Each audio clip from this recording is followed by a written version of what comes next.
to JK Games, the gaming podcast where we bring you the gaming news we care about. And maybe some that we don't. Whether you play on easy mode, or you like a good challenge.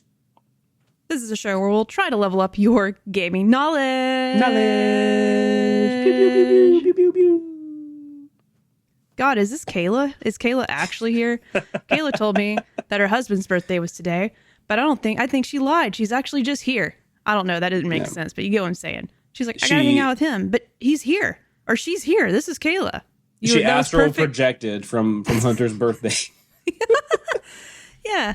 If you didn't notice, Kayla is not here. It was her husband's birthday, which is more important than streaming a podcast, I think. Sort of. Debatable, This is sort of important too. But I guess that's okay. You only turn 45 once. Yeah. Happy retirement, Hunter. We're so proud of you. He's close to retiring soon. I'm lying. He's not really 45. He's not. I don't want to give out his real age because I feel like that's inappropriate, but I like lying about his age. He's definitely not 45. Yeah. He's 48. You don't know what to believe anymore? Don't know. No one will ever know. But luckily, I was very thankful for Jordan. Cognitive Clips. You probably have seen his name show up in chat before. And even before the show, I was telling him, I was like, man, I'm sort of bummed you're not in chat so you could help me test my audio levels and tell me what sounds good. Now I'm scared. But y'all definitely rose to the occasion. So Kayla is here. I feel like you're in the chat still. It gives me a little bit of comfort. But Jordan was nice to fill the seat for Kayla tonight and help me do the show. And I already told him, I don't look at chat too much because I got a lot of other stuff over here. So Jordan's going to help us with that. So literally, you got some big shoes to fill with Kayla's duties tonight. Hopefully you've brought a new game that's indie or a farm game. Any game with gnomes, because if not, then you failed. You cannot replace Kayla at that point. I brought an indie, at least. I brought one of those three things. Okay, as long as you have one of the three things, then we can still do the show. So sweet. Because I just want the listeners and watchers to have what's the word I'm looking for? Continuity. There we go. That's it. That's the word. Oh gosh. See, great co-host. That's what I'm here for. And I don't have any of the notes pulled up, and I already was like, I can handle housekeeping for Kayla, but I'll do. And I'm already getting ahead of myself. Hey, I'm Jerica, one of your hosts, and we are joined today by Jordan, aka Cognitive Clips. Hi. Amazing. And before I get into housekeeping, tell the world, all 6 people right now currently watching, which is the world. Yes, it is. Tell them about. What do you do? Why are you here? Do you like games? I hope so. I dabble a lot. Okay.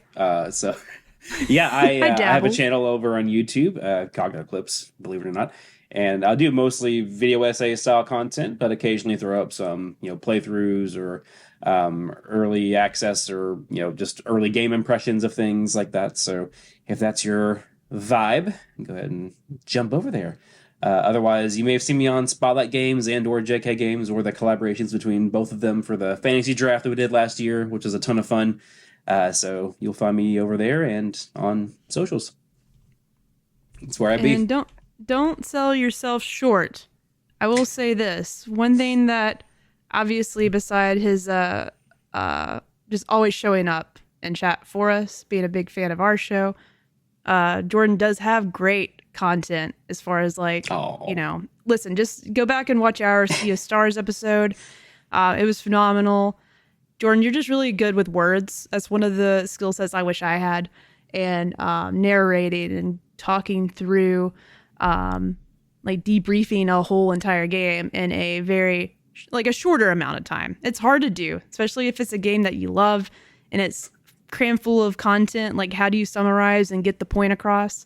Hey, that's a sign of someone that can review games, and I think that's really impressive. Not everyone can do that. It's really hard. Thank you, Kayla. I said Kayla. Did you call me Kayla? Jerica. I did. I didn't even... I ruined the moment. It was such a sweet moment. Damn it. No, I'm so sorry. honestly, I take that as a compliment. Kayla's pretty cool. So again, she not possessed me. She astral projected, and that's what happened. Took over you. But she called herself, so that still doesn't make sense. You know what we're trying to say. Thank you, Jerica. That was very kind of you to say. I really appreciate you saying that. You're welcome, sir. Even if I used the wrong name. And I appreciate the Dan Good Show saying, hey, it's 7 people. Shoot, we're at 8 people now. So party's just getting litty titty, if you know what I'm saying. He canceled me. Dan canceled me, so I gotta go. Yeah, get out. We had fun. It was a fun few minutes. So, yes, the things that we do on this show. Talk about video games. We talk about TV shows occasionally. Because sometimes those are also video game related. Speaking about, or talking about The Last of Us, season 2 comes out in April, Jordan, which means Clickerbait. I guess we can call Clickerbait season 2 will be officially a thing. So be ready for that coming. That's our other show. You can also find that on every podcast thingy. Clickerbait, if you want to listen to me and Kayla talk about season 1 of The Last of Us. We just talked about too much, so it needed its own show. Smart move. Yeah. Kayla loves to read. I'm trying to do more of that, so maybe I can level up some knowledge over here. But yeah, Kayla will occasionally talk about books, and we just want to talk about the things we're putting in our brains, and that's what we use on the show. But more importantly, we focus on video games, the news of the week, which we don't have any this week for normal mode. You should definitely check out Spotlight Games, because Jordan was a part of that a couple of nights ago. It was, Thursday night, I think so, yeah. It's up now. I haven't watched it yet, but I just know I already got on my soapbox about the Switch 2. But if y'all want to hear what Jordan and those guys over there are talking, what they think about the Switch 2, you should check them out. Spotlight Games. You were on that, right? You said so. You were on that. I didn't want to lie. It was a lot of fun. It was getting a little bit later into the evening, and it got a little loopy for a bit there. So definitely check that out. That's great then. That's always where the good content starts, when you late and loopy. LNL. Yes. And then speaking of Sea of Stars, did a little rearranging some decorating in the basement tonight. Ooh. And this is my snap Sea of Stars, like the special edition like art print that came with the from I Am 8-Bit, I think that's sold. Yeah.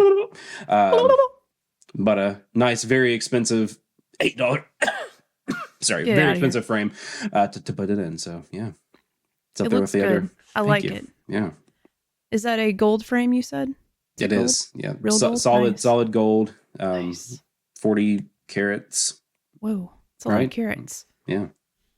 Yeah. High Score Weekly. I'm not sick. My allergies were trying to murder me, actually, like legitimately the past couple nights. But I'm less on death's door tonight. I'm gonna try my best to mute myself when I start to cough, and if I don't get there in time, you can let them rip here.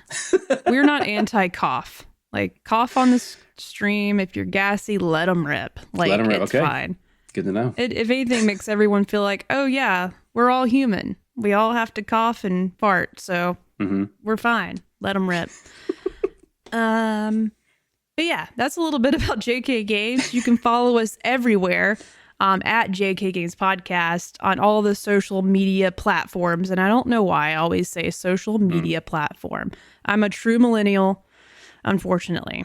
But if you want to find us and see what we're talking about, I just realized I forgot to hit go. Or speaking of social media, I forgot to post everywhere before we went live. So let me do that real quick. Actually, we'll take a little detour. I'm going to segue into easy mode, Jordan. Segues, yes. That way I can click the things. Oh, we did the loadout already, and I forgot to suit up. Sorry. That's normally Kayla's thing. I sort of did it already. That's pretty much it with housekeeping. Yeah. Crushed it. Oh, one thing actually. Okay. Get my thoughts straight. I'm going to get into easy mode. Jordan, I want to hear about what you've been playing, what you've been up to, because some really cool stuff, I think. Can you talk about anything yet? Yes. Okay. Yeah. We got some stuff I have to ask. Like, can he talk about it? Oh my God. It's so hot off the press. But before I do that, I want to plug my video that I posted last week. Keep Please forgetting. do. Please if plug you would that video. like to watch me unbox the 30th anniversary PS5 Pro, the whole thing is on YouTube now. JK Games Podcast. You can find it there. Gotten great reviews on the content. I would say it's about a 2 out of 10, you know, and I'm not being down on myself. I'm just being truthful. Like, there's way better unboxing videos for this thing, but I will say this. They're not entertainment value, 10 out of 10 though. Oh yeah. Definitely there. Maybe I kiss the PlayStation? Don't know. It maybe happened and maybe didn't. I don't know. You have to watch it to find out. But that is up live now on YouTube. So. Speaking of people selling themselves short, because like your editing skills, phenomenal for that video. Like, just so funny. Well, you might change your tune. I know this is not editing video. You might change your tune when I post the art for this episode. I think that I will appreciate it even more, but okay. I maybe had to paint your forehead a little bit. Like, I had to make you look older. It's about time someone did, you know, like I've been dying for someone to paint my forehead, and I just don't know how to ask it. And the fact that you did it without me asking is just, you know. I did. I thought about asking you for real, but I was like, nah, he'll be fine with this. It's better to surprise. Fine. I made both me and Jordan look like little or older versions of ourselves. Yeah. There's like little wigs on, and we look elderly because we're, you know, revisiting games from our childhood. And I was literally like, oh my God, that game came out 25 years ago. What the hell? Right. I hate looking at those release years. I'm like, no, that's not right. That's not right. Like that cannot be right. Yeah. So while I actually swap over to the Mac, because that's what I'm having to do right now, so I can post, because I had all the posts ready on the Mac, but I forgot I stream on the PC. Give me a moment. I'm going to do this because I can multitask. But I want everyone to hear.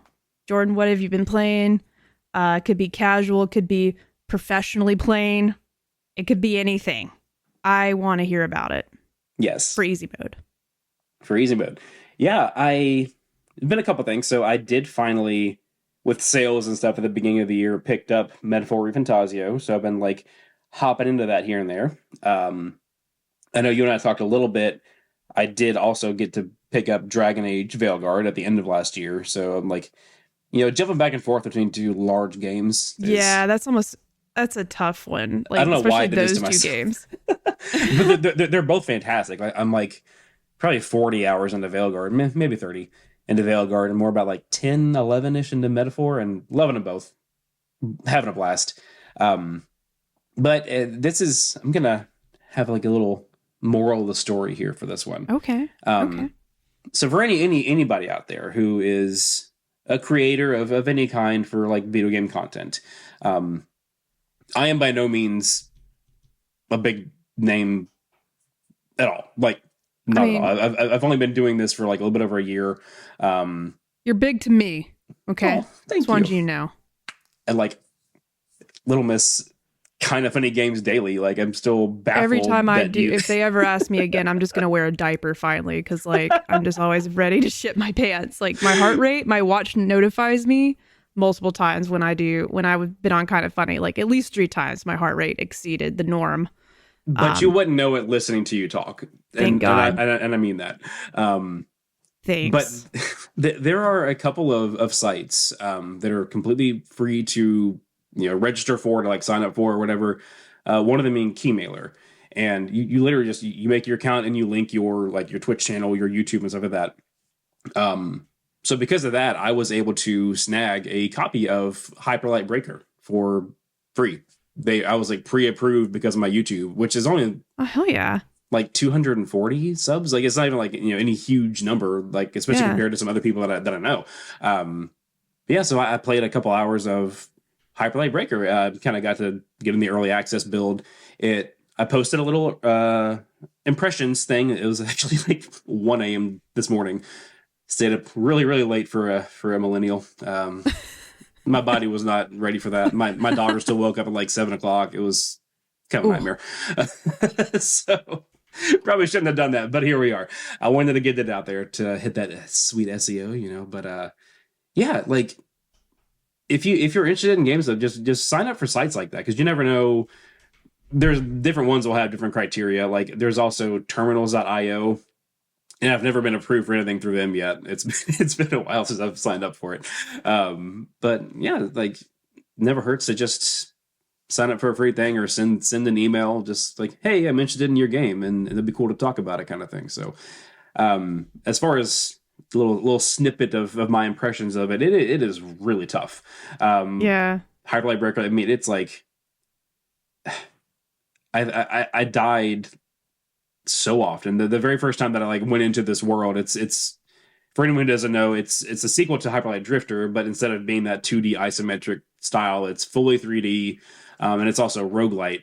And so, you have, I think, at least at the beginning of the game, you have like 4 resurrections, or like 4 lives, and then once you die for that 4th time, then the world will get completely reset, and you're like exploring a completely different area again. But I mean, the first time I dropped in, it's called the Overgrowth. The first time I dropped in there, it was like 3 minutes and I was dead. Not even exaggerating. I was looking at the timestamps. It was like 3 minutes. I was like, what is this, man? And the game's like, oh yeah, press up on the D-pad to heal. I'm like, but how? Like, there's nothing. It doesn't even tell you. Like, it took me almost like an hour and a half before I was even able to unlock using a med kit. I'm like, man, even Dark Souls gives you like a little flask to tide you over until you get good with a GIT space GUD. That's how we say that in the gamer world.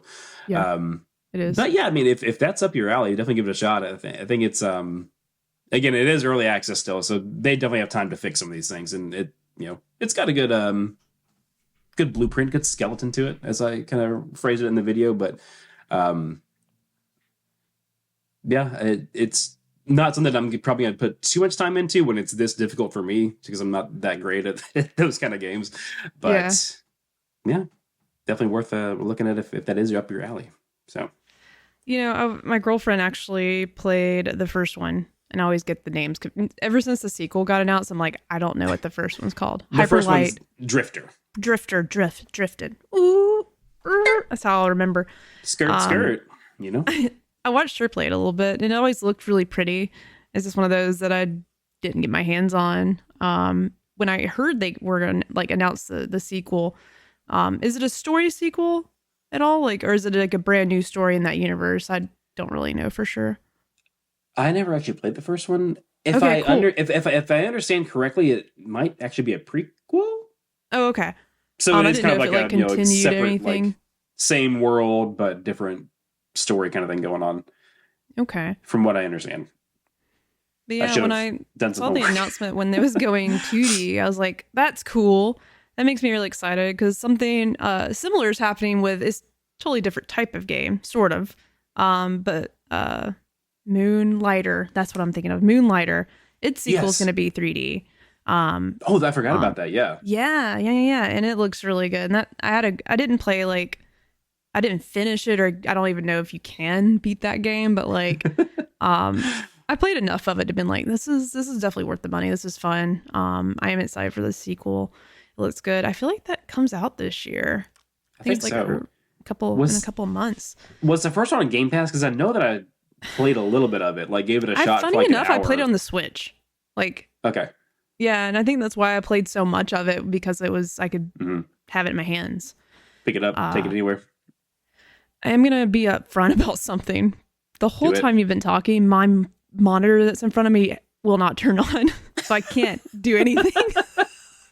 I'm not lying, y'all. I promise you, I'm really good with technology. I know I'm not bad. But for some reason, I tried to swap over to my MacBook so I could post to socials that were live, and it just went to sleep, and it's not waking up. So, I'm in a tough spot, because I feel bad for Jordan entertaining everybody, but I need to see if I can just unplug my monitor and get it turned back on for a second, because I really need to hit end stream when we're done, because I can't do that right now. So give me 2 minutes. Anything else you've been playing, Jordan, that someone will be or anybody would be interested in hearing. It's okay if you don't. I'm throwing you a big football. I've got something else I can talk about that I'm allowed to talk about. I won't be able to hear because I have to take out my ears, but just, pretend everyone is here for you and you only. That might make it worse. I don't know. Oh, no. But I need to reset my monitor, so I'll be right back. Go for it. Okay, thank you. Finally, it's just me. God. No, I have also been playing since Citizen Sleeper 2 is coming out in like a week and a half or so. Went ahead and tried Citizen Sleeper 1 on Game Pass, and I am loving it. I don't know if anybody in chat has been playing that, but it's a ton of fun. For anyone who doesn't know, the developers are really heavily inspired by like tabletop RPGs, so just think D&D. So there is no voice acting, there is no like real cinematics to it, but there's obviously art and designs that you're looking at as you're playing the game, but very, very text heavy that you kind of just read in your own voice. The writing is some of the best writing that I've ever seen in video games, hands down. I think there was a demo for Citizen Sleeper 2 at some point. I'm not sure if it's still around, but in any case, highly recommend. That's not something that's usually up my alley, but I gave it a shot and loving it. The dice mechanics that come into it, again, because it's like inspired by D&D.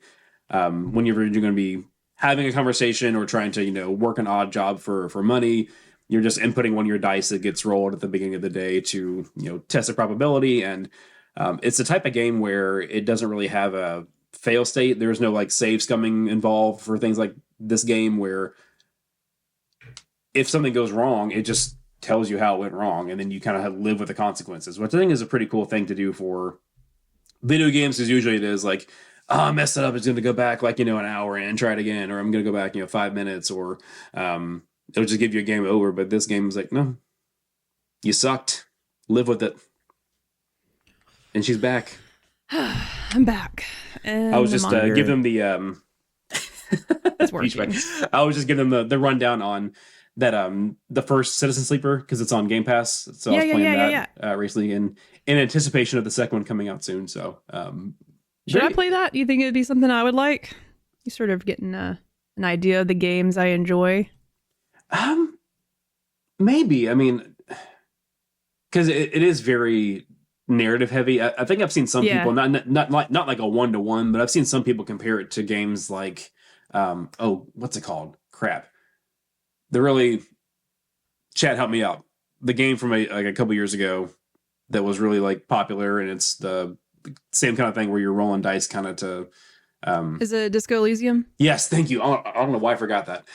Yes, it's kind of similar to that. Just you're not moving a character around like in the traditional sense of like with like a 3D or a 2D model walking around. You're like scrolling to the next options to look at the next part of the space station or the next conversation to have kind of thing, instead of actually walking around. But same kind of concept as far as just how narrative heavy it is and writing heavy it is. But I was just telling, it's like some of the best writing I've ever seen in video games. It's beautiful.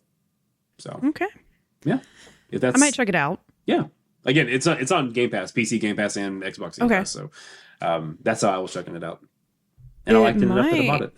I've seen some gameplay, or I've seen sort of like, the flow of the game.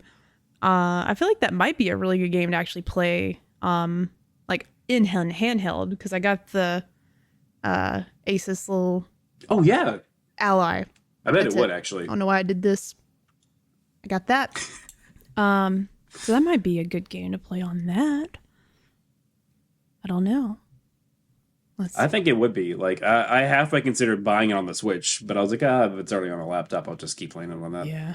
Because it does work really well with the, dragging your mouse and clicking for the, dice rolls and stuff, or the inputting the dice that are already rolled. Okay. If you do play it on handheld, let me know how it is, because again, I wouldn't. It's an indie game, so it's not like it's expensive. I wouldn't say no to buying it on the Switch as well. Just buy it everywhere. Why not?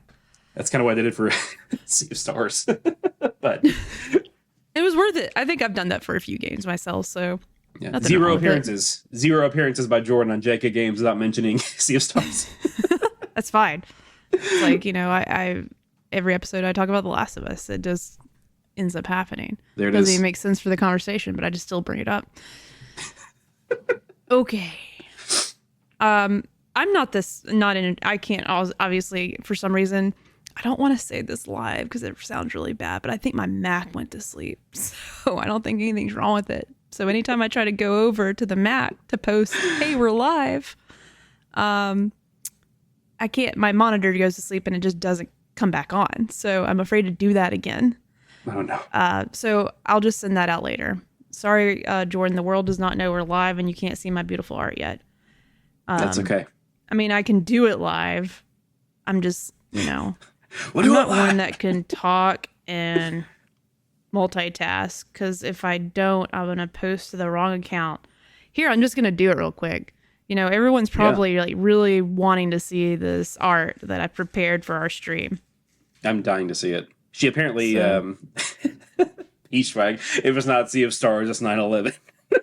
Basically. That's what we need on a shirt, for real. We need a Last of Us version and, Sea of Stars version. Yeah. Live now. Well, should I say we've been live, but here you go. If you're missing out on this action, you should have followed us to get your notifications anyway, that's on them. Live now. Oh, High Score Weekly said that he actually does want to see it because we hyped it up. On. I'm actually not sure what he's talking about, though.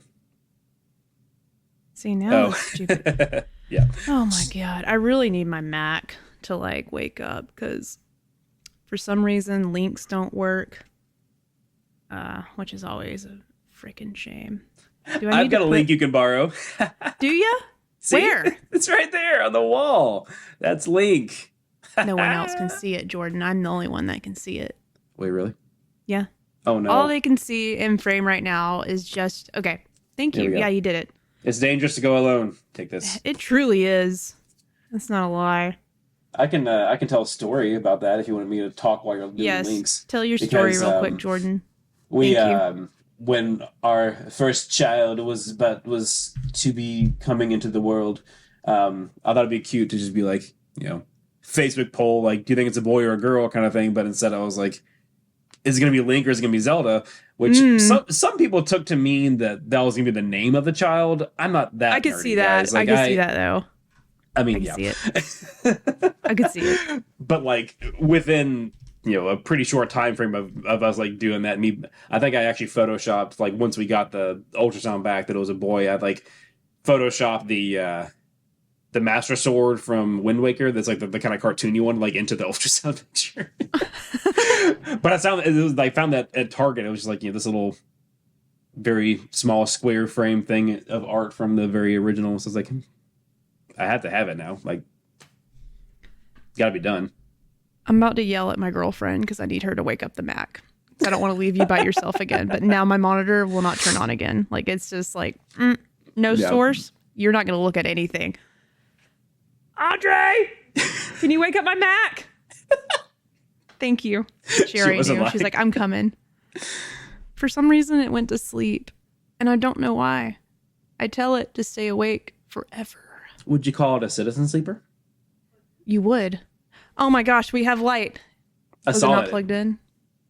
What the heck? Why not? Do you know why not? What happened? High Score Weekly, that is so true. I bet what happened when we were messing with the camera, it bumped it. Okay. Before we get into the meat and potatoes of the episode that the art is suggesting, we're going back to our simpler times. I want to talk about what I've been playing, which is still just The Witcher 3. What a work of art this game is. It's 10 years old, I think, at this point. Something like that, very close to it. It plays pretty damn good for the age. I'm telling everyone that I know, any gamer friends I have that love open world games and just don't have a new one to dive into, or maybe, I know we're all waiting for Grand Theft Auto 6, 7, whichever one comes next. I'm not. Listen, you can play The Witcher 3 right now, and there's an updated version that includes all the DLC, which I haven't got to the DLC yet, but I'm still chipping away. I've heard that it's some of the best DLC ever made, is what I've heard about. That's one of the reasons I'm getting through this, because I really want to experience this DLC, the best DLC of all time. We're hearing on the streets. That's what I'm hearing. Second best to Final Shape, probably, but you know. Yes, of course. I was gonna say that because I'm a big Destiny fan. Are you? Yes. What? Uh-huh. Chad, did you know Jericho plays Destiny? It's been months though. That's a whole topic for another episode. But I heard, I think I saw like on the rumor sites there's gonna be a new dungeon, so that always gets me back in. It's always a dungeon gets me back in the Destiny. But it's been a few months since I played, because I was playing Dragon Age, and then for some reason now I'm starting to play The Witcher 3. Just had an itch for it, and I have never had an open world game where the side quests have captured me like The Witcher 3 has. Like every little quest I've done has been worth my time. They go so deep. Like I've only played like maybe 2 or 3 hours of it myself, but I remember that being a highlight of like every side quest is like a legit story, like fleshed out, really interesting. Like I remember that about it for sure. Yeah, and there's also frying pans and stuff, but still, like even that was mildly interesting. Like some are like super serious, and then some aren't, and they're both equally worth my time because I'm finding that like when I see usually I see an exclamation mark on my map in these games, and I'm just like, yeah, I'm just gonna mainline it. I don't have time for that, or I'll do a few, and then at some point when you get to a new area and you see all these other new things show up, you're like, at some point I just gotta pick a lane and like keep going. But this one I'm having a hard time like not doing like the main quest. Like I'm holding off doing that because I like exploring, and like you can ride around on Roach and just all of a sudden like you could hear this lady like, help me, and like you ride your horse over there to be like, what can I do to help? I'm a Witcher. You got some coin? Let me help. And toss like things happen like Witcher, that. You know? Yeah. Just do it. And it's dated itself a little bit in some of the mechanics, but it's fun to play. Like the parry is fun. I can actually parry in this game. It does take a little bit of a timing, but I talked about this last week, but just the fact that you have to go in your monster glossary to figure out what kind of bombs or what kind of oil you got to put on your sword to fight this monster, like it's like Pokemon, like trying to figure out what their weaknesses are. And it's fun. It's fun. And yeah, I'm having a great time. I know I got to put it down and do other things at some point, like play other games. So I'm probably going to have to like start mainlining it a little bit because I want to get to the DLC. I feel like I'm not the first person to say this. Probably not even the first person to say it today. But like, if there was ever a time to catch up on your backlog, it's right now. Like, there's been like 1 or 2 games so far this year that have come out that have been like, getting good reviews or like would interest like certain people. Like Dynasty Warriors Origins, I've heard is really good. But like we haven't hit that like just constant deluge of new releases quite yet. And so if you're ever going to catch up on stuff, it's now, So maybe I just take advantage and I will play one new thing next week. I did play one thing that I told Kayla I was going to play, but I'm not going to talk about that until she's on the show next week. So Jordan, you'll have to tune in. You might know what it is. I almost never do, but I guess I'll make an exception. Please. Thank you. Your busy schedule. I know it's difficult. But yeah, Witcher 3. What a great game. Good. It's 10 years old. I cannot wait for the next Witcher game now. Boy, wow, I can imagine this. But you're playing as a girl. People might be mad about that, but oh my God, that's like, I'm going to be selfish. I'm very thankful for that. They knew what Jericho would want. And it makes sense for this story. I guess we're going to see what's happening, what's probably going to end up happening. Yeah, I'm glad. I'm so glad they're continuing and making another Witcher game. I just hope it doesn't take 800 years to come out because I'm so ready. Okay. So ready. But, we're talking about games that come out or hopefully coming out in a few years. Let's talk about some games that come out maybe 20, 30 years ago. We're going to date ourselves a little bit with some of this. And if Kayla's in the chat, you're not going to know what these games are, Kayla. I don't think you're going to know what any of these games are. Straight up geriatric. Basically, in the gaming space, yeah. But I will, I texted Jordan about this. I was like, hey, I have an idea. Do you want to do this episode? If you're doing this episode with me, this is what I want to do.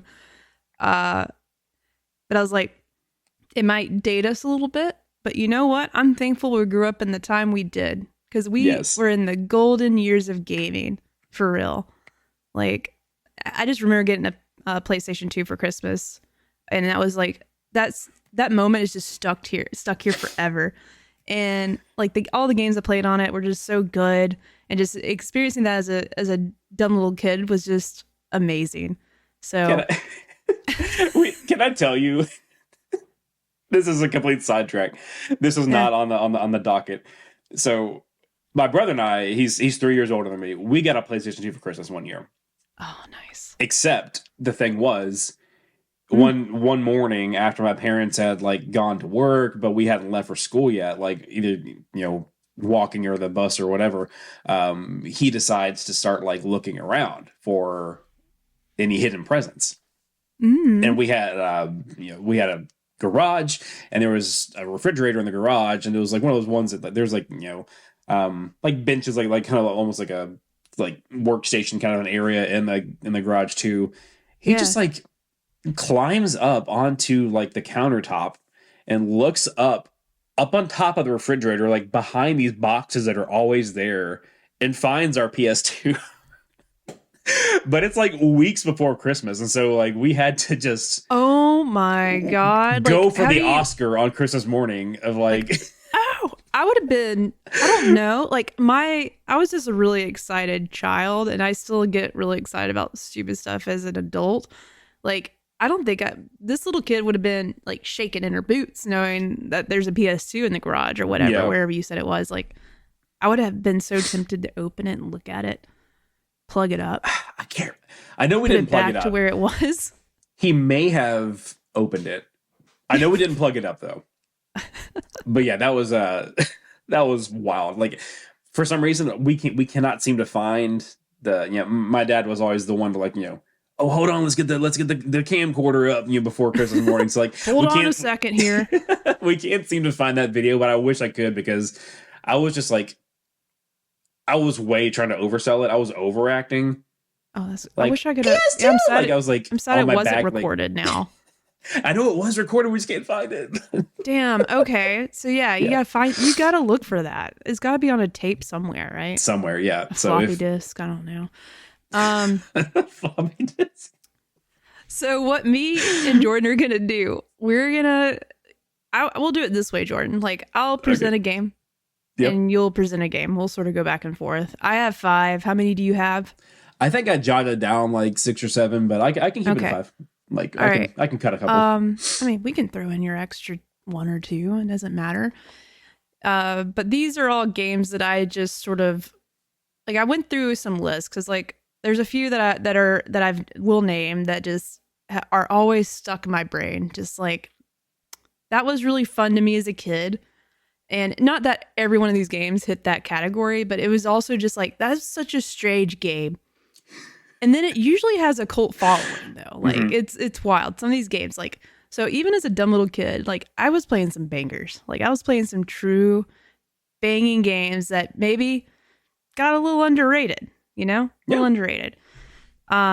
Like you said, golden age. We grew up in the golden age. And like the creativity just spewing out of developers during this time. But Game Over Trello says that he played his Super Nintendo for a week before Christmas and wrapped it back up each time.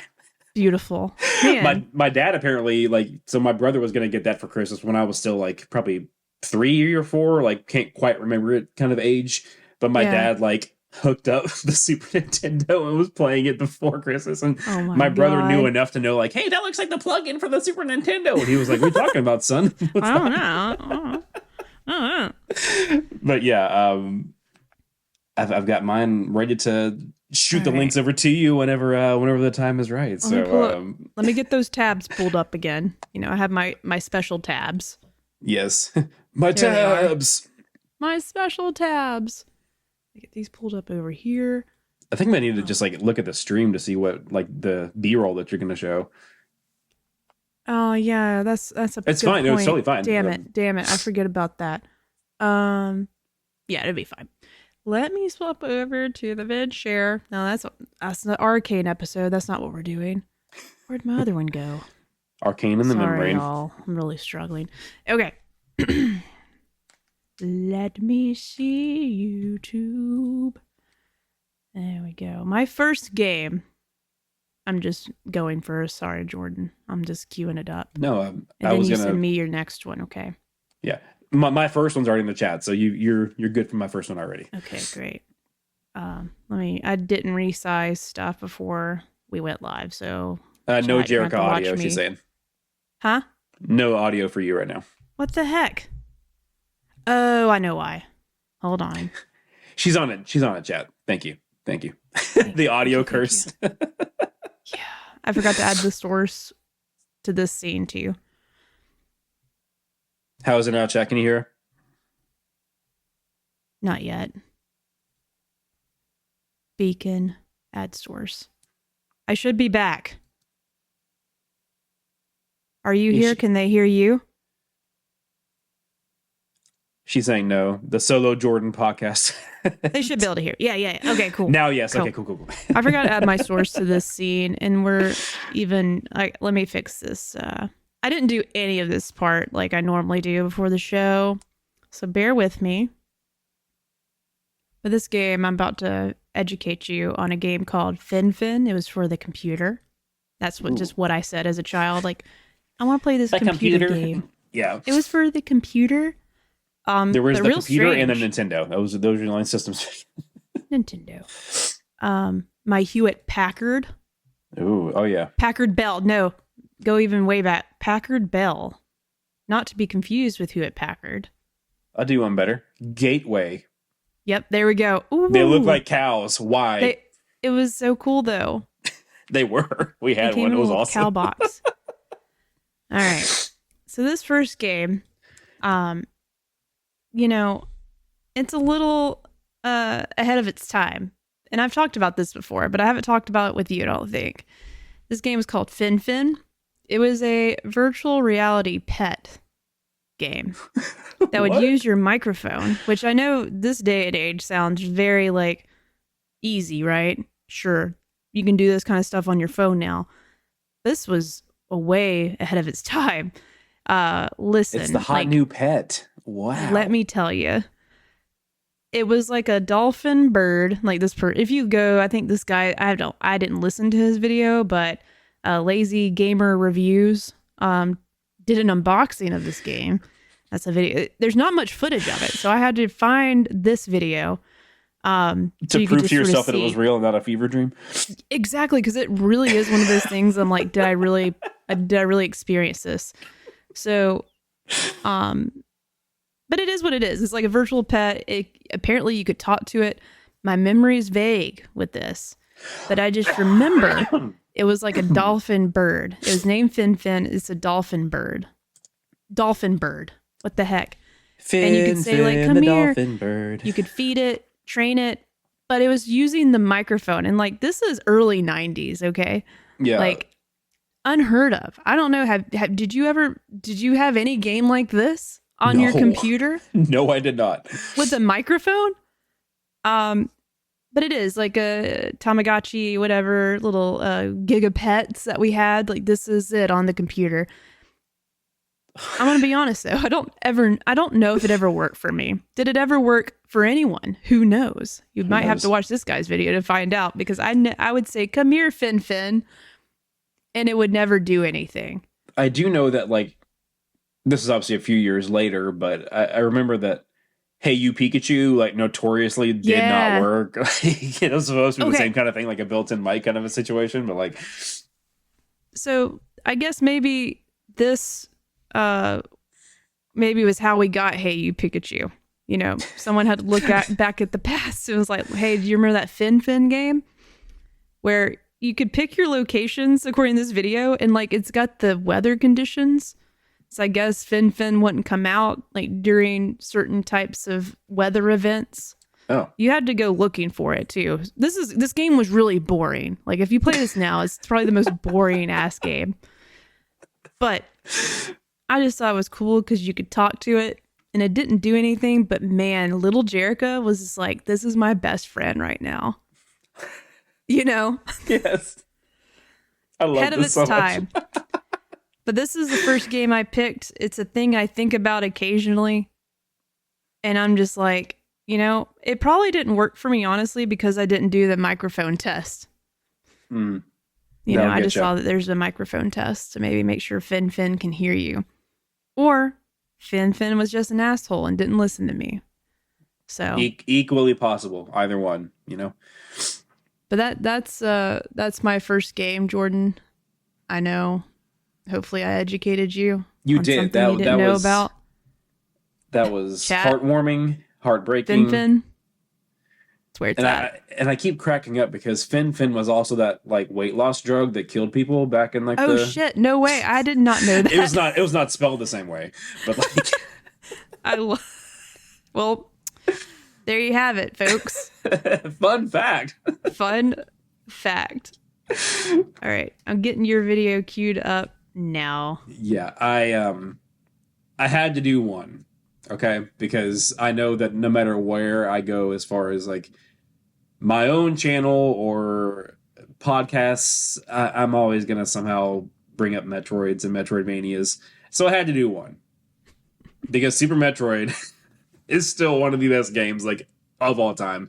Iconic opening there that's playing. The music is so creepy, sets a tone perfectly. But on top of that, it's still one that it's on like the Nintendo Online for the SNES. So like that's still one I go back to and play usually at least once or twice a year, even now. 30 plus years later, it's just a banger.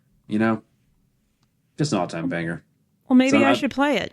I'd never played any Metroid game, like for real. Like I've never played them. I played whatever was on the GameCube, which I think was like the last big one that everyone was excited for, besides Metroid Dread. Prime. Yeah.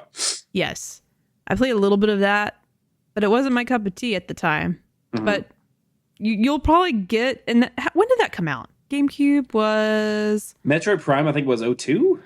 Okay, so I was still almost like I was still a derpy kid and only played like certain types of games. I wasn't as cool of a gamer yet.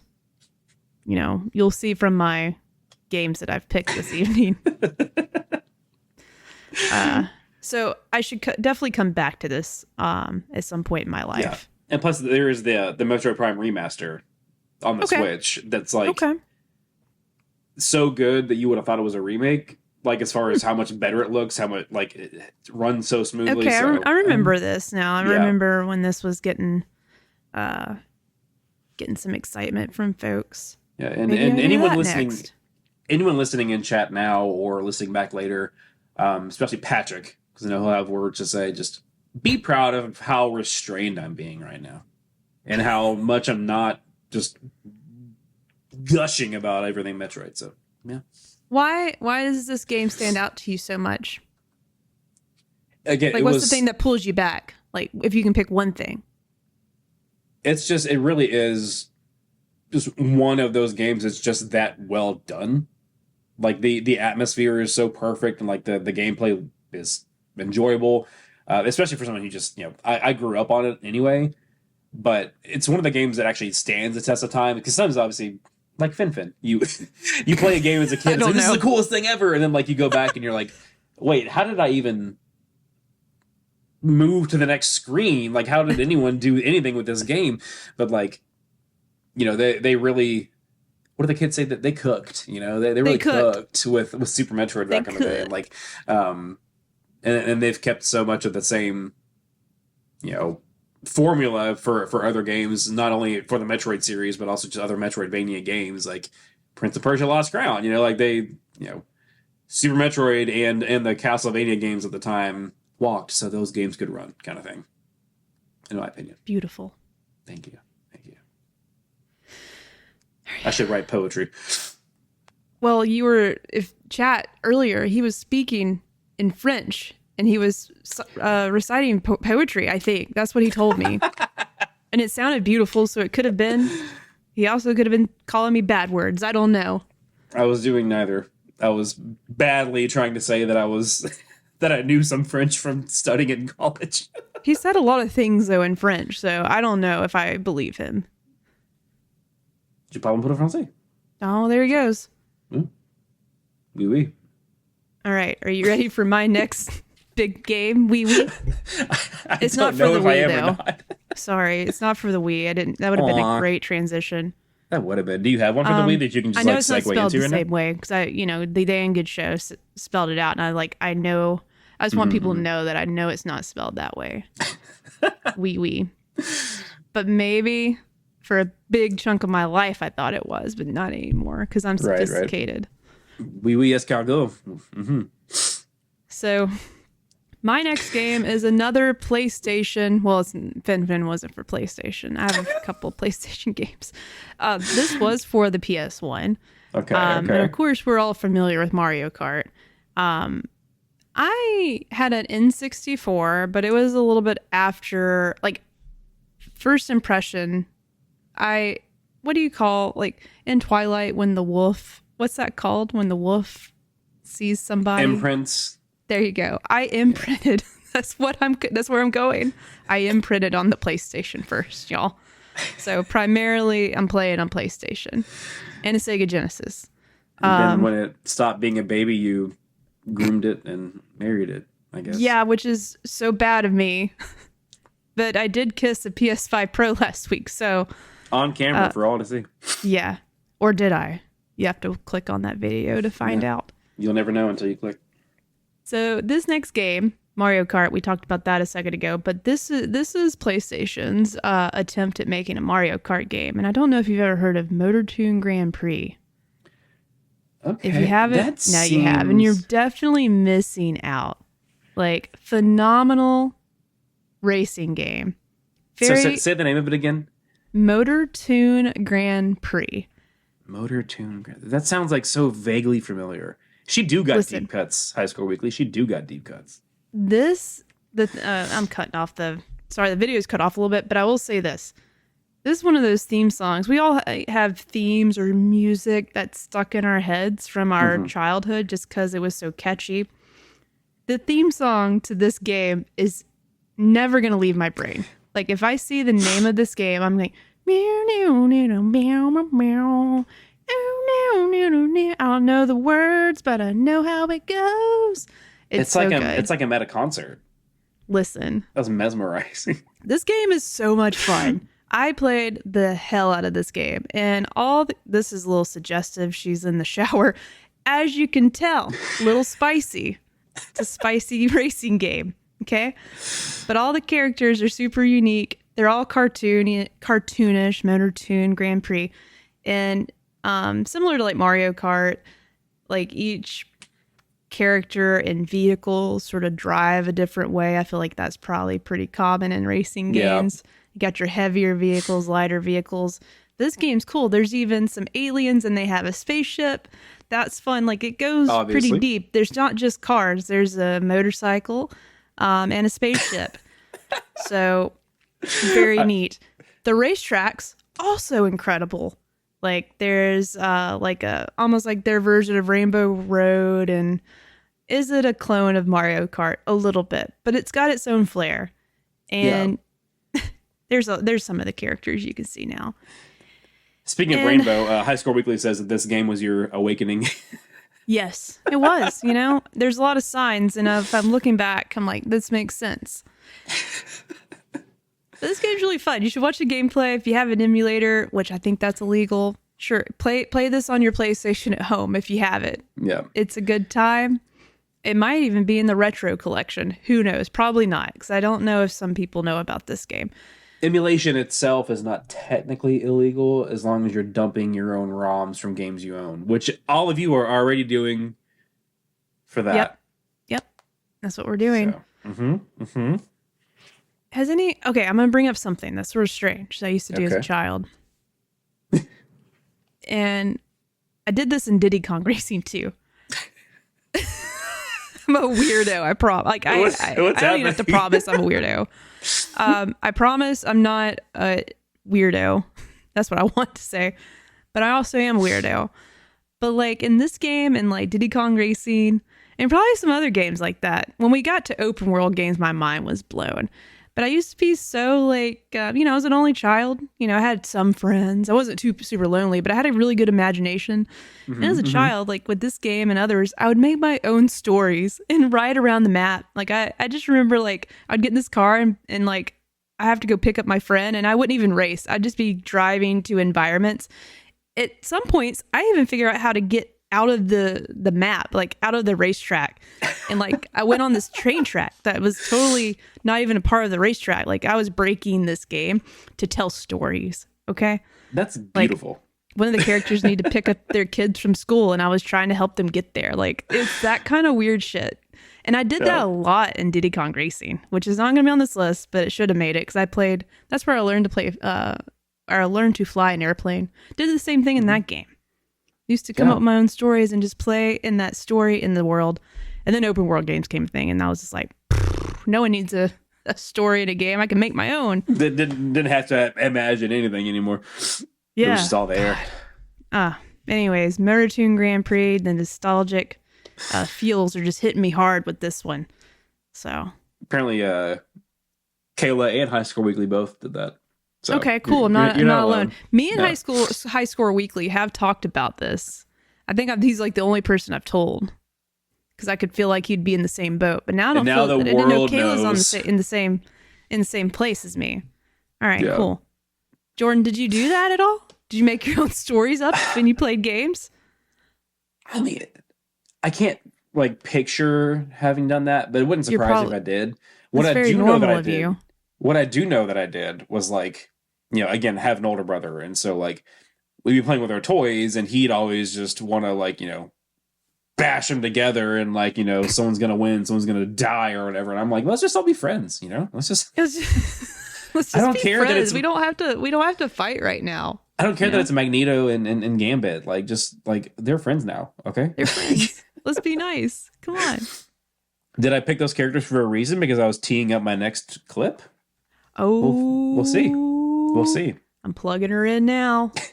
Plugging her in. Whoops, hit the wrong button. Plugging it in now. I had to look up what the name of this game was because I was like, I know there was a game where there was like multiple characters you could pick. And Gambit has always been a favorite, so I was always playing as Gambit. But like, yeah, it's called X-Men Mutant Apocalypse. And again, I thought you were going to say Mutant Apology for a second. That sounds dope. Okay, we're sorry. Yeah, we're sorry. Our bad for the X gene. But yeah, like getting to like do these like rolling kicks as Gambit and like throw his cards and like beat the crap out of people with his bow staff. Like, come on. That was like, I doubt that I ever even like got past this warehouse, but like it was so much fun to do. I can relate. Like a lot of these games, older games, they're so hard. Yeah. So hard. But then like, so I was, I'm not going to send you the link. It's I skipped over it in favor of Gambit because I always will. But there was also like a Home Alone game for Super Nintendo. Did you? I saw that. Never played it though. See some gameplay of that. We did play that. Like, of course, it's like very strange. Like, why are you fighting rats in a basement? This was not the plot of the movie at all. What? But when I was searching for a clip of it on YouTube, like I was finding like full runs of it, and like you can play the entire game in like 40 minutes. But like all those games back then, or like a lot of them were just like so difficult on purpose that like you would never know that until you maybe practice too much as an adult to figure it out. It's not fair. It's not fair. I just really wanted to see the end of the level, but hopefully the game would have like, cheat codes so I could just like get to the end. Maybe. Sometimes I would. Yeah. Could be. Ooh, High Score Weekly says he still has this game cartridge. Nice. Ooh. I knew we were vibing. When he was on the other week, I knew we were vibing. High Score Weekly has a pretty extensive collection. I still need to go visit him. He has other collections too that I really want to look at. I want to see your collections. Dan Goodshow coming in hot with a deep cut of brute force on Xbox. Seriously, like there was something recently where I guess one of the new seasons of Halo Infinite says like brute something. Yeah. But it's like referencing the brutes from Halo, and I was like, oh, they're gonna have like skins from Brute Force because it was like from Bungie, I think, right? Correct me if I'm wrong. I never played it, so I don't know. Oh, sorry, that was addressed. I've heard of it, but I've never played it. It was like 4-player co-op, like I guess you could call it almost like hero shooter style, where like each like you would pick one of the characters and they had their own abilities and like their own like weapon set. One was like reptile-ish. Well, now I want to see what this looks like. Brute force? Yeah, might as well. Maybe I've played it. It sounds sort of familiar, but maybe I don't know. I feel like there was like a reptile looking dude and like a sniper chick. Like, nope, never played this, but it does remind me of Halo. He's saying, "Pull it up, Jerica, please." I pulled it up. Yeah, because I think it was from Bungie, if I'm not mistaken. Oh yeah, this is Bungie DNA all over it. It has to be. Except, oh yeah, that's right. It was third person. Yeah. I think Reptile Dude could go invisible. That was like one of his abilities. Well, what do you know? Did you? I would assume this is a Xbox One X. This is the first console game. OG Xbox, yeah. Okay. Yeah. Well, this looks like something that I would have been tempted to play, and if it would have caught me in like when I was a little bit older, I probably would have got really into it. Purely developed by Digital Anvil. Maybe I just thought it was Bungie because it came out like on the Xbox. It looks a lot like Halo, like the UI. Yeah. The fact that the lizard guy can go invisible. Mm-hmm. This guy looks like he's seen some things. I might have to revisit this. See what it's about. Okay. That boy needs therapy. Well, are you ready for my next game? This is queuing up for some good content. Drop it on me. Let's see. Stream. Okay, we can get Fin out of here and Motor Tune Grand Prix. All right. Every time you say Fin, it just cracks me. Fin. Not the things that are killing the people that are trying to lose weight. I can't remember what you said, but this is a long time ago. Like this is like 90s that they like banned it because it was like proving fatal for people. That might have been why that game didn't succeed. Got overshadowed by that. Maybe. Kids like, I need Fin, and parents are like, no, it's killing people. Have some pills. Shut up, Johnny. All right, the next game, of course, is a weird one. But I also had like a weird obsession with like flying in video games. I know. It wasn't I know a thing about this for one. a long time. So when there was a game where your character could fly, that was so fucking cool to me. Yeah. Back to Diddy Kong Racing, the fact that you could fly an airplane. Yes. Just those something are so cool. just unlocked, and I was just like, the best game ever because I can fly. But Mr. Mosquito, have you ever heard of this one? I have actually heard of this one. I don't think I ever played it. Yeah. But it was fun. I'm looking back at it. Sort of strange that you could develop by, I think, like a PlayStation studio, if I'm not mistaken. I could be wrong. Team Asobi? It could have been. I was looking it up earlier. It's just, at first glance, you're like, this is not cool that this mosquito is just like, could sit on this lady. And there's a level where you're in a bathtub, or this lady's in a bathtub, and you see the top of a breast. The awakening continues. And you're a mosquito, so you have to fly and like land on there's like certain parts of their skin that you have to land on. Yeah. And not get them too agitated, or they will try to kill you and suck their blood. And I just remember the one in the bathtub was really close to the breast, and that was really strange. But cool, I guess. But just a great concept. Who would have thunk like, let's make a game about a mosquito? Well, they did it. And I think since then there's been more bug games. I think just last year, there's an indie game where you're a little ant fighting these other ants. There's also Bug Snacks. Yeah, a couple years ago. There's also Bug Snacks. There you go, Bug Snacks. So, this paved the way for all bugs to be in video games. Quite sure. But yeah, I was looking, I got this pulled up. I just pulled it up from Wikipedia. Was developed by Zoom and published by Sony Computer Entertainment for the PlayStation 2. There you go. We're in that era now. But yeah, this was a good time. And I just like to fly around. It wasn't about the blood sucking for me or the breasts. Just putting that out there. It was just the fact that your character could fly around was really innovative to me. So the it was freedom fun. of flight. Yeah. Yeah. I heard fun things about it, but yeah, I don't think I've ever actually played it. Well, it is weird. I'm glad you probably not a lot of people I don't think have. But no, yeah, that was one of the like when I saw Miss Mosquito pop up, I was like, that was one of the things I did remember hearing about it was like there's the bathtub level. The bathtub level, yeah. Ladies like the top of her breast are just exposed in the tub, and that's where you have to go and get the blood. They definitely did that on purpose. Sickos. Nah. No, they would never. Kayla was like, Bug Snacks mentioned. I got you, girl. I never actually played it, but I got you. All right, let me get back to the chat with you because you sent me another video. Let me copy this link. Copy link. So I guess this is from the same, not PS2. This one's a GameCube game. Ooh, GameCube. There was some gold in those hills. GameCube mentioned, Kayla. GameCube mentioned. And this is one that I'm like, I don't know, maybe... Why do I have ads all of a sudden? I'm not in this. Ads. Hold on. There we go. TurboTax, or no, that's not TurboTax. This says Toutbox. I can't read. Oh my gosh. You played a lot of TurboTax on your GameCube. Cool, Jordan. That's cool. Yeah. It's going now. Metal Gear Solid Twin Snakes, man. Not to be confused with those sour gummies. Which I didn't know were a thing until like last year. What the heck? Those are the best ones too. And so I can't remember who actually sent it to, probably just my cousin, but I was like, man, Kojima's out here putting games on everything. Like, everything, even your gummies.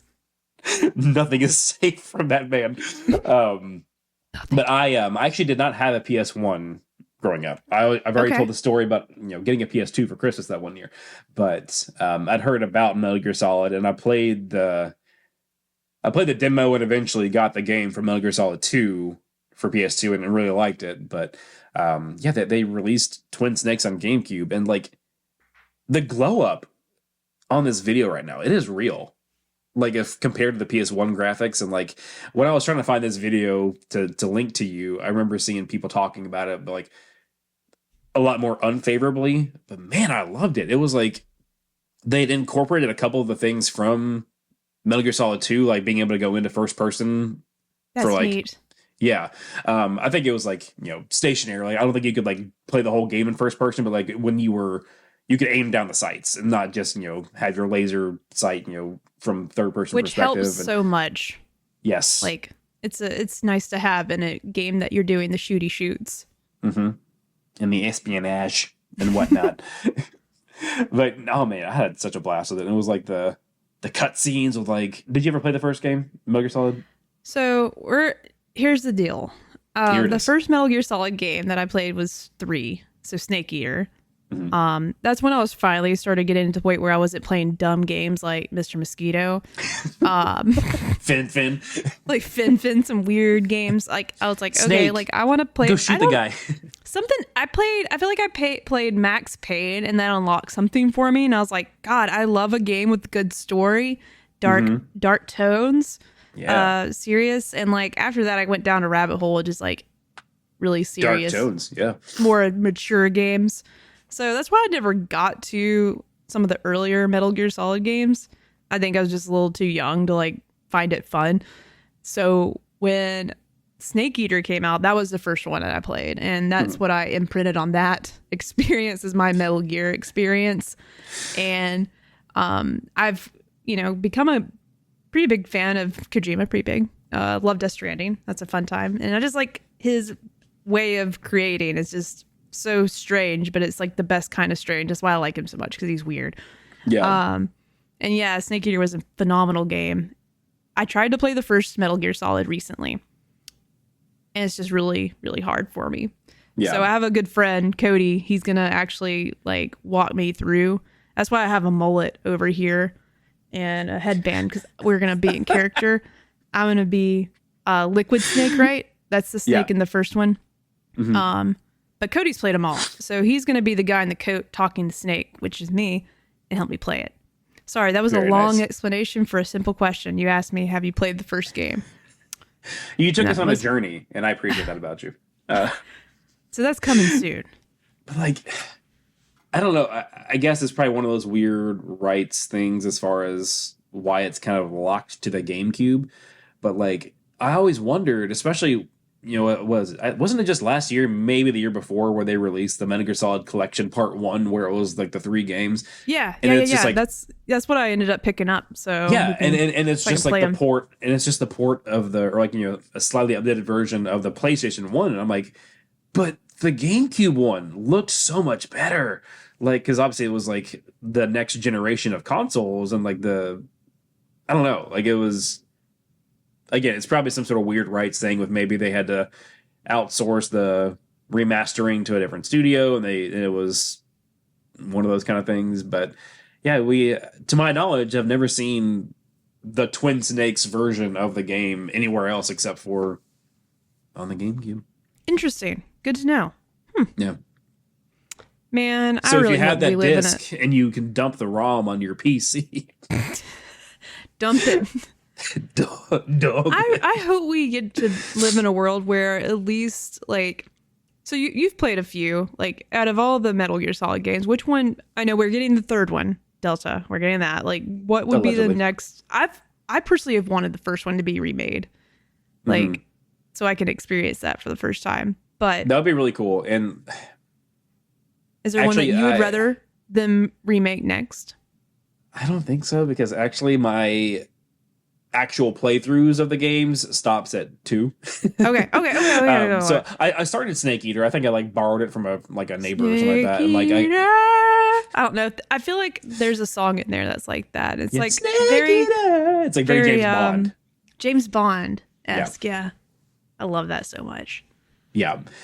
It's like, what a thrill, whatever. I got like a couple hours into it, and there was something about it. Like, I think it was just having to do the whole hunting your own food and changing your camouflage stuff that was like obviously very immersive, but it was new to the series, and just I wasn't interested in that. Wasn't having that, so I just never got far in it. But I've heard good things. Snake Eater's fun. Like, I like going all camouflage and get my little gator hat on.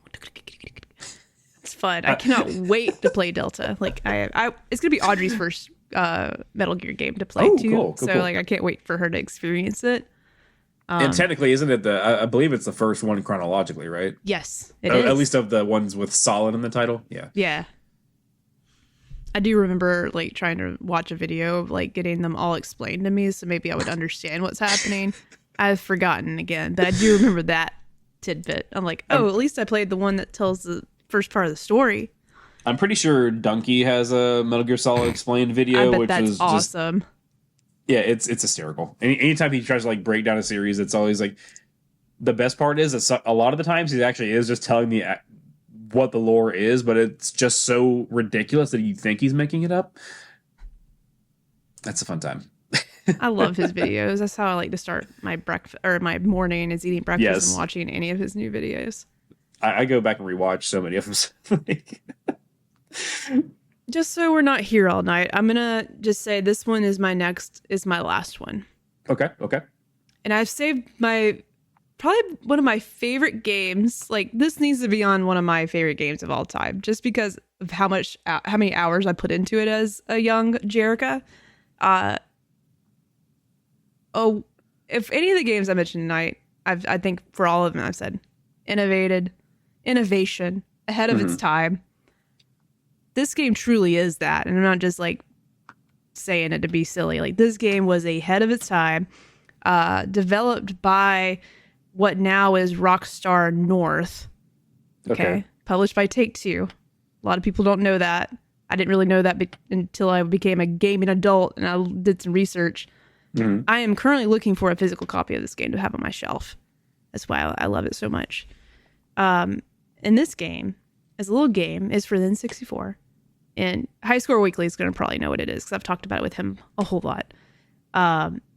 Is Space Station Silicon Valley. Okay?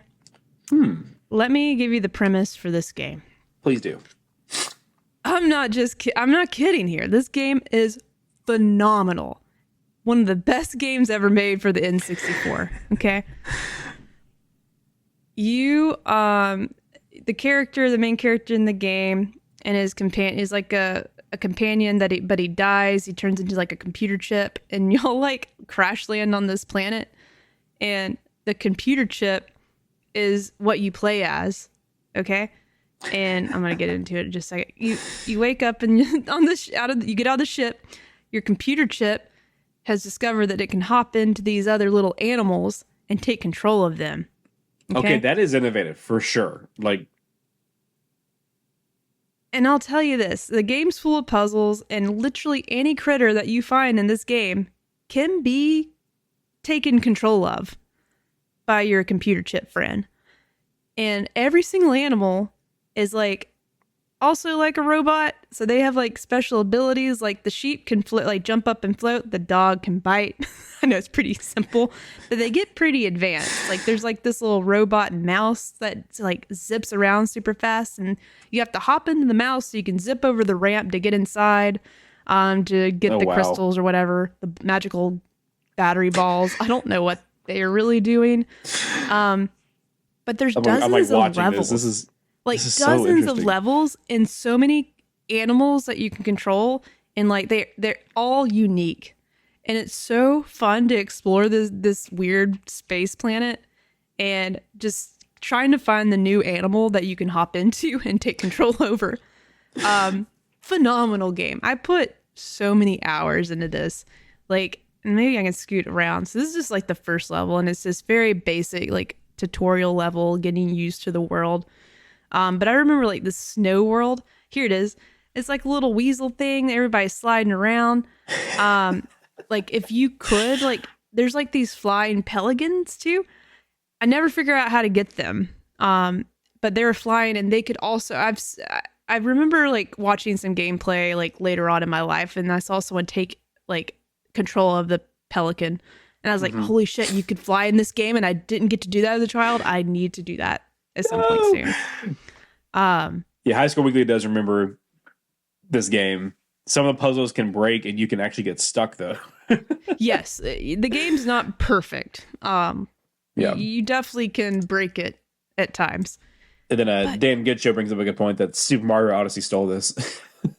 Yeah, they being did. able to just You're not jump wrong. into I never whatever. thought about that. They did. Not an original concept. This was done long ago. This game's like really ancient. I sort of went back in time with this last one. Golly, I love this game so much. Like I played this out of any game on the N64. I played this game the most. This and Diddy Kong Racing. Yeah, Diddy Kong Racing, like you said, was phenomenal. Like, we need so to quit good. worrying about Mario Kart. Diddy Kong Racing needs to come back. That would be a Switch 2 launch title that would rile up the folks to buy a console. I'm just kidding. It's probably Mario Kart is way more popular, but yeah, probably. I feel like people would be like get really excited about Diddy Kong Racing or Space Station Silicon Valley remake or a sequel. Come on, Rockstar, quit working on GTA 12. This is what people need in their life. Look, there's People even clamor. a fish. There's even a fish. There's every critter. They're swimming, flying. Like, that just doesn't happen in games at this time. If you jump into a lake, you just die in a lot of games. This game didn't penalize you for trying to jump in the lake. That's what happens in Hyperlight Breaker. I was like, I'm going to get this thing that I need to fight the boss thing. And it's like, you can't swim. Why are you trying to do that for? How dare you do that? I don't like when people are giving me limitations like that. Agreed. Anyways. All right. Did you send me your last one? I did. Okay. Copy. Link. Yeah, I accidentally copied the text of the link first and then copied the link the second time. So I'm good at computer. We good at computer? Yeah. I do good with the clicky click and that typey type. Clickety clack. Clickety clack. So I. All right. We're going throwing to up it. this is the video that I sent you was just like when they announced it was coming to the Nintendo Switch Online. Okay. But the this isn't like a hidden gem because I feel like a lot of people have heard of it, but maybe a lot of people haven't. The Golden Sun games for Game Boy Advance. Okay. Were so incredible. Never heard of them. Never heard of it. Sell me on it, Jordan. What is it? Educate you. Educate me. Yes, so they're RPGs, like turn-based RPGs. Okay. And there's like the premise being that this like power of alchemy, like either can make or destroy the world, and it's like getting released, you need to stop it, kind of thing. But you're like traveling around, and so each of the characters kind of have their own affinity for like magic, which is that's pretty typical for games anyway.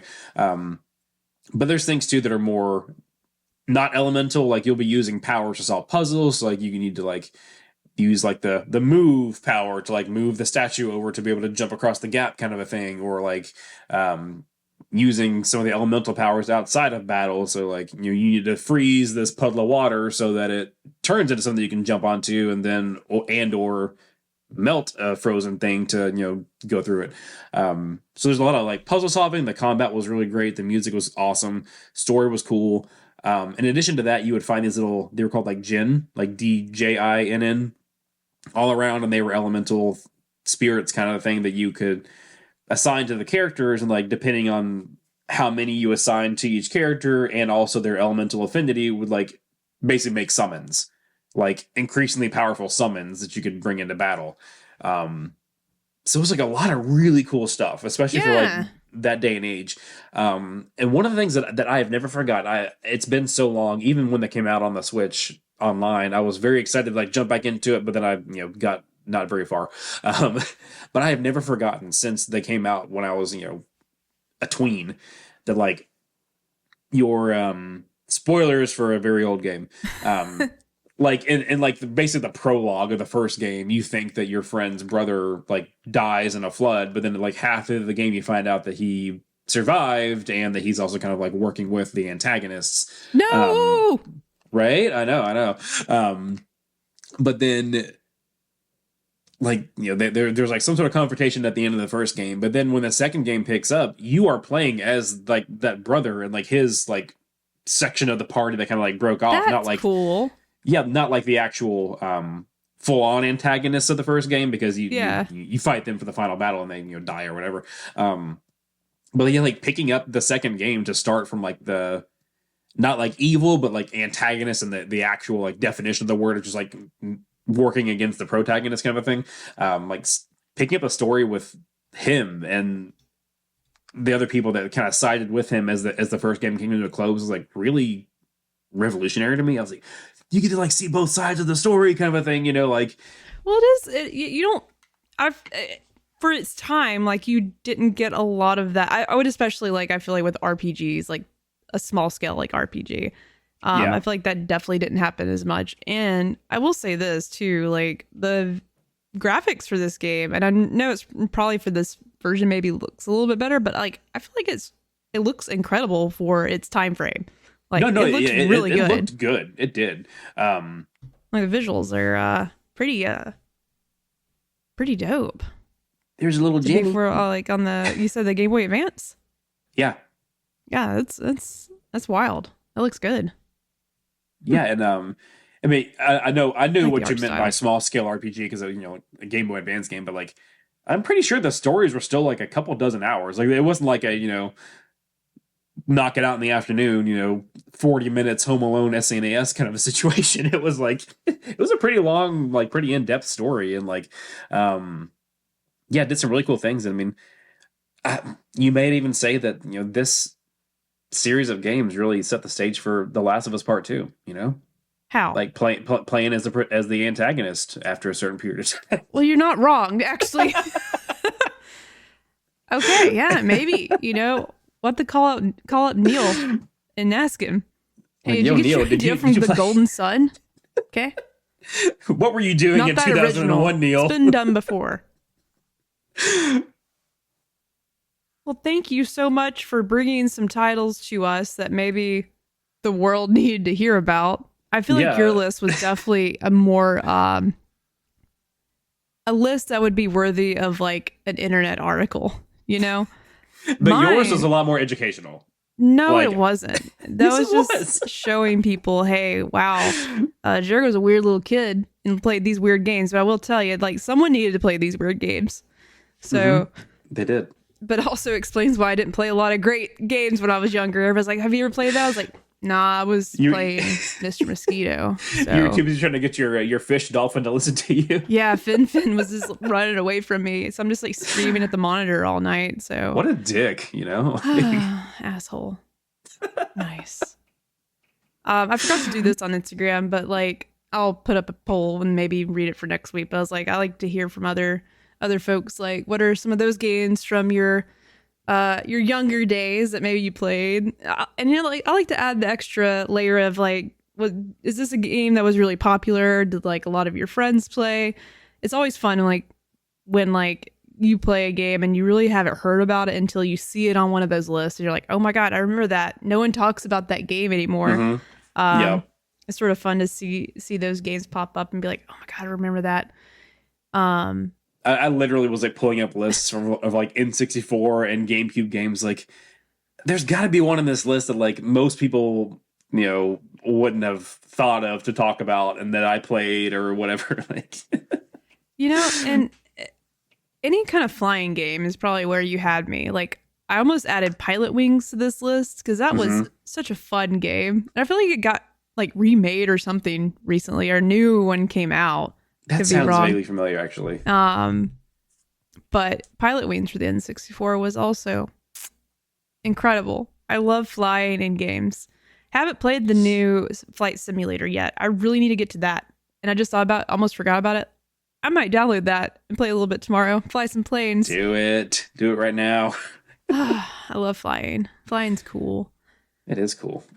All right, Jordan, before we wrap up this evening, I know how many we got. The 6 people now. It is actually 6. There were 7 and there was 8.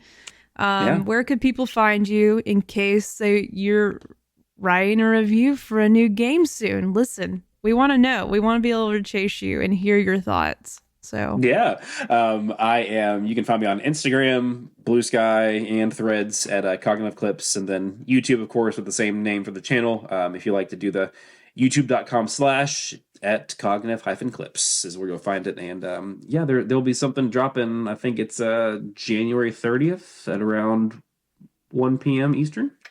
Hell yeah! I believe is when I'm allowed to share some more thoughts about a certain thing. Hell yeah! Let's go. Let's go. Very, very excited again. Some more just cool opportunities that you never know about until you send a random email from a developer's website, you know? So that's all it is. That's all it takes sometimes. Shoot your shot, folks. Shoot your shot. Shoot your shot. Well, thank you, Jordan, for filling in for Kayla. I'm sure you'll do it again at some point in the future. Or if even fill in for me. You might have to. Oh, no. I might get sick. Or I might just like decide I want to go fly a plane, and it just takes a lot of time to do that. So you might have to do it a few weeks in a row. So I think it takes multiple weeks to get your pilot's license.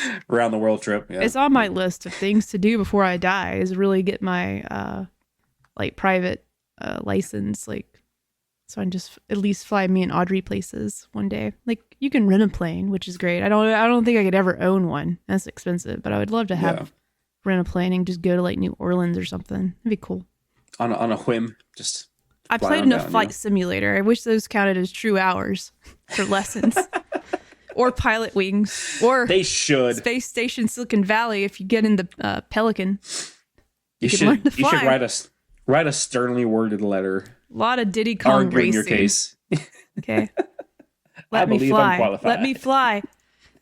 All right. Well, we will catch y'all next time. Bye. See you next time. Thank you for watching and listening and doing all the other things. Chatting.